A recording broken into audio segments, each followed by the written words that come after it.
Good morning, class. This is our next unit.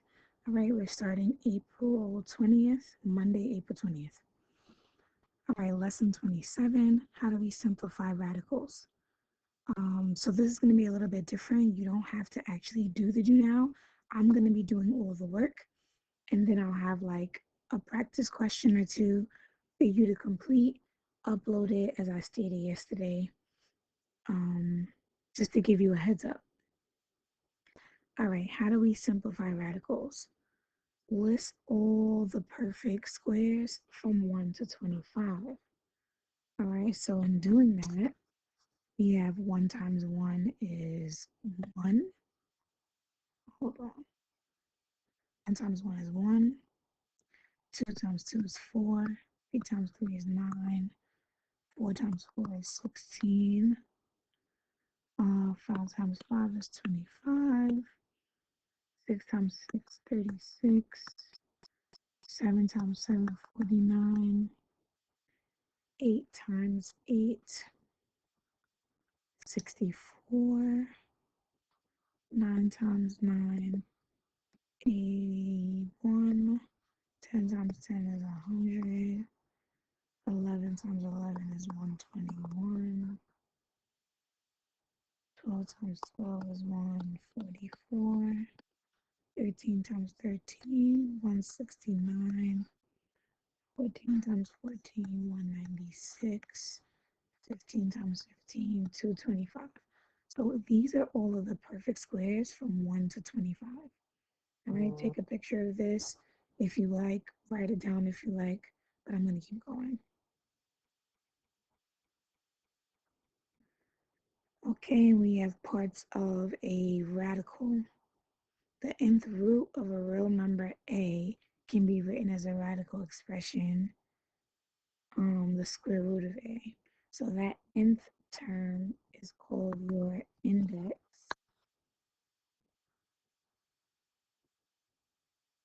Okay, the a is called your radicand,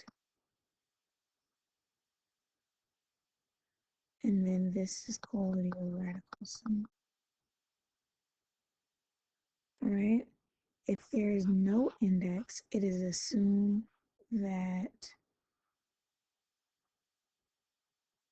it's 2. Okay, so when there's no index, when there's no little number there by the square root, or by the radical symbol, that means that it's a 2, making it a square root. All right, because the 2, you don't have to put it. Same way you don't have to put a 1 in front of an x. I'll give you that 1x, you just put x. The 1 is invisible. For radicals, the 2 is invisible because that means it's automatically a square root. If it's another root, like a cube root, then it'll be a 3 there. If it's a fourth root, it'll be a 4 there, and so on and so forth. All right.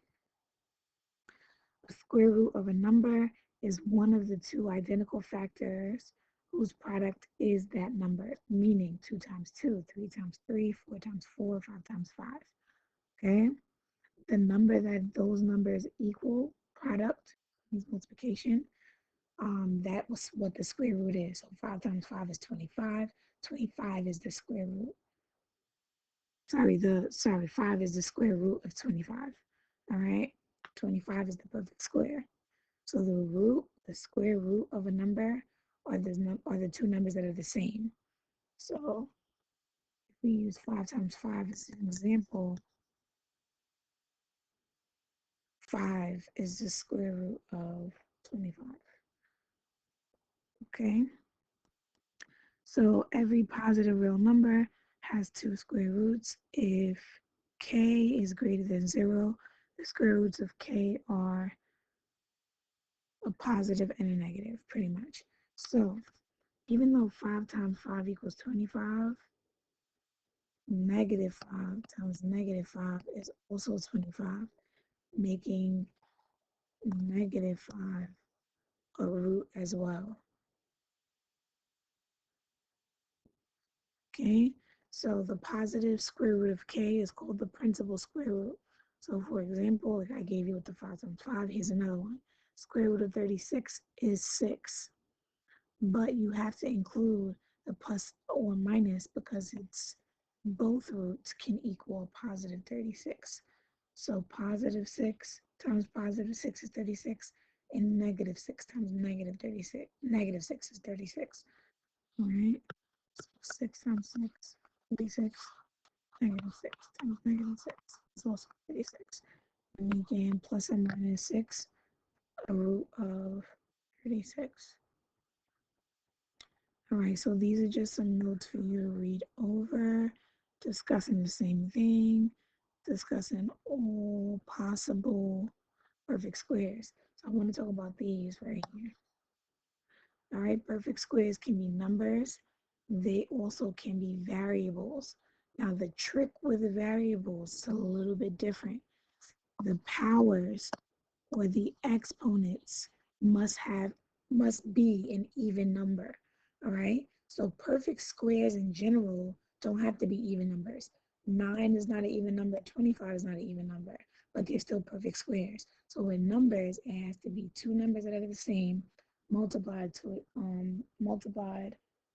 and the product is the perfect square. So again, 2 times 2 is 4, 3 times 3 is 9. 4 and 9 are the perfect squares. But with variables, they must have an even number exponent, and that's all they need in order to be um that's all they need in order to be perfect squares. All right, so I'm gonna do these top three, and then you're gonna do the bottom three for classwork. Take a picture, submit it. All right, so how will we break down square root of 20?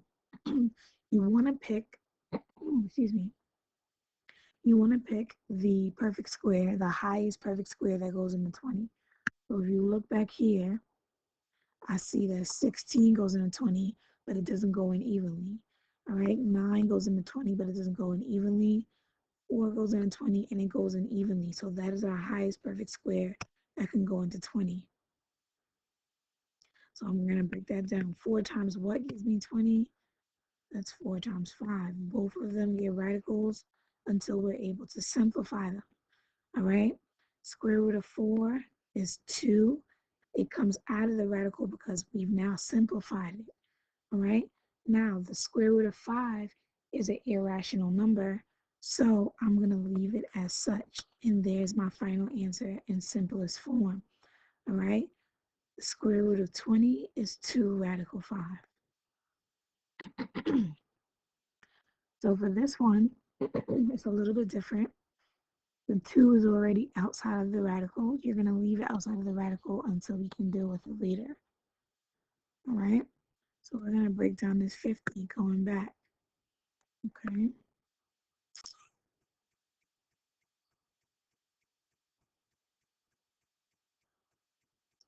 So what perfect squares go into 50?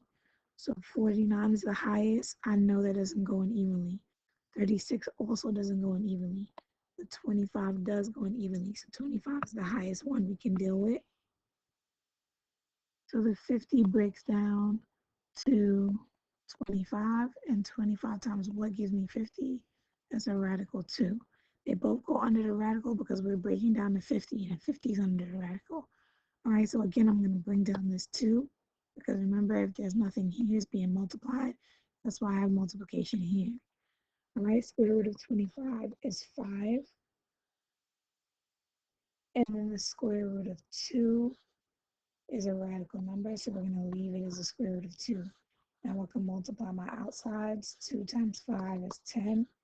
Then I'm going to bring down that radical 2. My final answer is 10 radical 2. Now I know you're probably asking yourselves, I thought you said if you take the square root of a number, it has 2 roots. That is true. But in this case, when you're simplifying radicals, you only want to stick with the positives because it just works out better for one. And besides that, this was just taking the radical of a perfect square by itself, right? Here, this is not taking the square root of a perfect square, right? So breaking it down is a little bit different.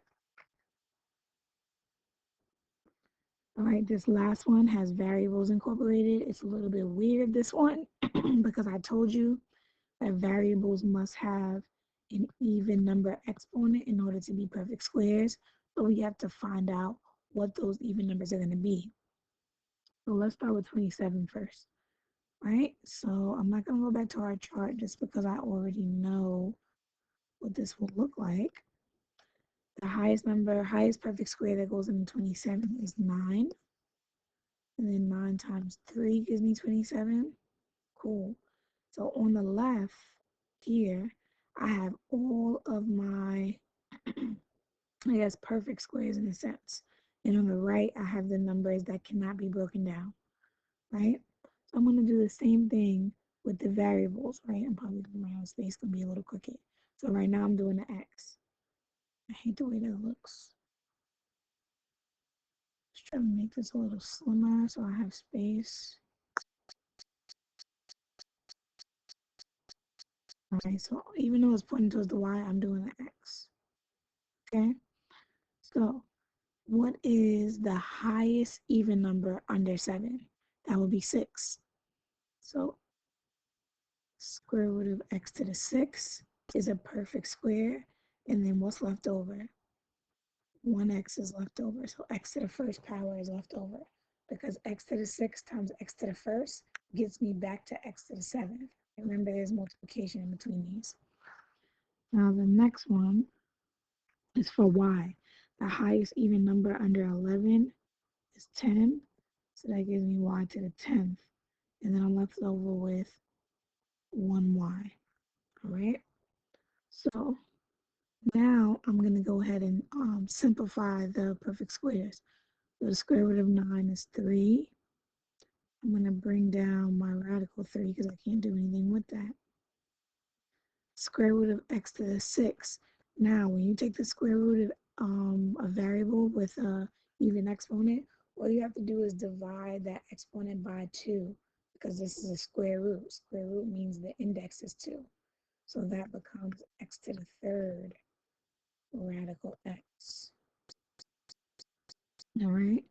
And then y to the 10th, divide that 10 by 2, you're left with y to the 5th radical y. Now, all of my radicals can go together and be under one single square root. So I'm going to go ahead and do that now. So it's going to be the square root of 3xy. And then out front is going to be all the roots that I found, which is 3x to the third, y to the fifth. And that is your final answer. Okay, so I'm gonna stick to what I've been doing when we were in school, giving you homework on Tuesdays and Thursdays. If you look at the calendar, if there's no lessons on Thursdays, that means you only have homework on Tuesdays, and that's only homework once a week. And if we have a performance test, then technically that'll be like another quote unquote homework assignment. All right. But it's a performance test, it'll go in as a project. The next 3 problems are the problems you are doing on your own. You are going to, let me erase a little bit so you can see that that's the square root. You are going to take a picture of them when you're done on a separate sheet of paper and upload it to this lesson, lesson 27. Okay? Thank you so much for listening.